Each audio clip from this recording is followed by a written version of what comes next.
Oi, pessoal, tudo bem? Vamos falar um pouquinho agora de um outro grupo, as gimnospermas, tá legal?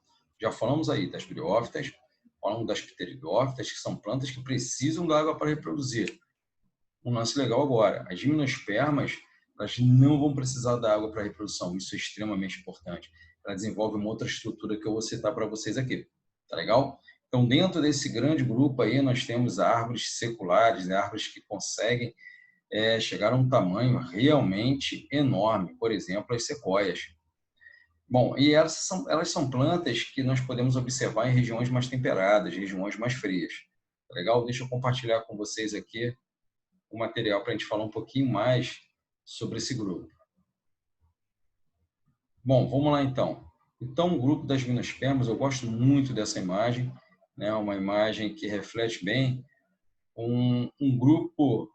Aqui eu tenho alguns indivíduos que são encontrados aqui no Brasil, região do Paraná, onde eu encontro aqui a região da Mata de Araucária, o sul do país, né, de uma forma um pouco mais ampla, no sul do país, a Mata de Araucária, que é uma mata que, infelizmente, vem sendo destruída há séculos, né? Infelizmente, como outros biomas também, devido a uma ação predatória do homem, ação antrópica, a gente realmente tem que entender que esses biomas eles são extremamente necessários para a manutenção do equilíbrio, né? Não só nacional aqui, mas equilíbrio no planeta. Quando eu falo em biomas, estou me referindo aqui aos diferentes biomas existentes no mundo, que são extremamente importantes para um equilíbrio, ok?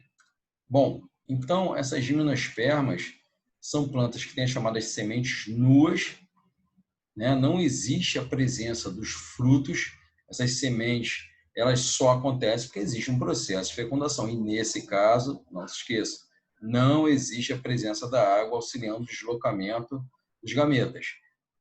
E sim, vai haver uma outra estrutura que eu já vou falar com vocês. Bom, então, as gimnospermas são plantas com semente, como também as angiospermas. Só que as angiospermas têm a presença dos frutos e a presença de flores. Gimnospermas tem alguns autores que relatam, né, a questão do estróbilo, né, como sendo aí uma flor também, mas muitos relatam que não. Então, a ausência dessas flores não produzem frutos e as sementes são nuas. Bom, como eu comentei aqui, as gimnospermas estão bem adaptadas a climas frios ou temperados. Hemisfério norte, a floresta de taiga, né, os pinheiros, onde nós vemos lá a questão de alguns animais, alguns filmes até a questão dos ursos. No Canadá, a gente consegue observar bem essa floresta de taiga. No hemisfério sul aqui, a mata de araucária. Bom, além dos pinheiros, nós também podemos encontrar algumas plantas que nós observamos aí como plantas encontradas em jardins, tá? As tuias, os cipestres, a gente não pode ter no jardim uma sequoia. Olha o tamanho da sequoia, tendo como noção aqui uma pessoa, tá? Os cipestres são utilizados na jardinagem, os sagus e por aí vai, algumas outras espécies. Bem, essa estrutura, conhecida como estróbilo, é a estrutura de reprodução desses seres vivos. Então, por exemplo, um pinheiro do Paraná, a gente vai ter aqui o estróbilo masculino ou cone também. Quando vocês observarem a palavrinha cone ou estróbilo, essa estrutura só vai ser encontrada nas gimnospermas, tá legal?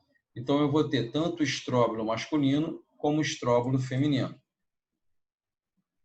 E aqui nós podemos observar a questão da pinha, né? A pinha é um estróbilo feminino após a fecundação, tá? Fica bem grande e aí nós vamos ter algumas sementes lá dentro, já que houve a fecundação. Então, aqui eu tenho a questão dos estróbilos, né? O estróbilo feminino e o estróbilo masculino. A reprodução. Para a reprodução ter essa estrutura que não vai necessitar da água, né? A presença do grão de pólen. O pólen não é o gameta, o pólen leva o gameta dentro dele. Então, no caso das gimnospermas, vai haver o quê? Um deslocamento pelo vento. Então, ela, como não tem nenhum atrativo, né, que auxilie o deslocamento por algum animal ou de alguma outra forma, ela produz muito pólen que vai ser levado pelo vento. E, como não existe um polinizador para levar até a flor da outra espécie, né? No caso, não vai existir nem a flor, mas é um estróbilo, então ela tenta acertar o alvo, vamos colocar, com uma quantidade maior de pólen. Tá?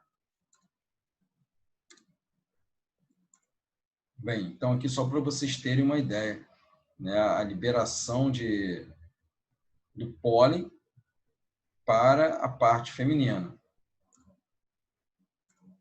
Dentro do ciclo reprodutivo das gimnospermas, questão do pólen masculino, pólen feminino, liberação de grão de pólen pelo pólen masculino. Então, o pólen está sendo levado pelo vento e ele vai encontrar a região onde está o gameta feminino, a oosfera. Bom, como vai ocorrer essa fecundação? O pólen ele cai na região superior, forma o tubo polínico que vai deslocar os núcleos, o núcleo espermático para que ocorra a fecundação. Havendo a fecundação, vai ocorrer a produção de uma semente. Gente, olha só, óvulo não. Óvulo em planta não tem nada a ver com gameta. O óvulo é onde eu tenho ali a oosfera guardadinha, beleza? E ali eu tenho um óvulo. A oosfera que é o gameta feminino. Óvulo na planta não é gameta feminino, não confunda. A oosfera é o gameta feminino. Tá legal? Depois da fecundação, eu vou ter a formação da semente, que vai ter um bebê planta lá guardadinho dentro da semente com uma reserva de alimento, certo? Formando aí uma nova planta. Essa fase aqui a gente chama de fase esporofítica. Tá legal?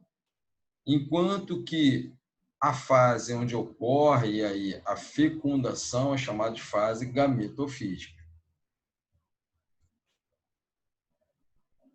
Bom, então a questão que eu falei com vocês, ocorre o processo de fecundação e aí nós temos aí aqui um embrião da planta, tá? Um pinhão aberto com a reserva nutritiva, um embrião com a reserva nutritiva em branco, certo?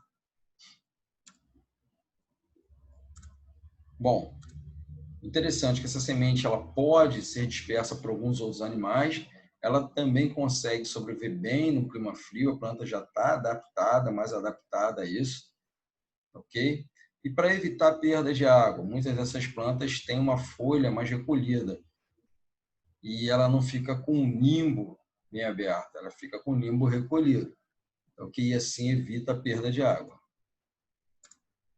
Bom, essa aqui é a gralha azul, que vai transportar o pinhão, né? Mostrei anteriormente aqui. Pinhão, nós vamos ter aqui, ó, o que seria o pinhão? Eu tenho aqui, ó, um embriãozinho e esse nutriente. Então, nós temos aí a questão dos insetos, perdão, de algumas aves que vão se alimentar desse pinhão e vão o quê? Acabar fazendo deslocamento dessa semente de um lado para o outro. Ok? Bom, gente, então fechamos aqui informações sobre as gimnospermas, sobre esse grande grupo, e na próxima aula vamos falar um pouquinho das chamadas angiospermas, tá legal? Forte abraço, até a próxima.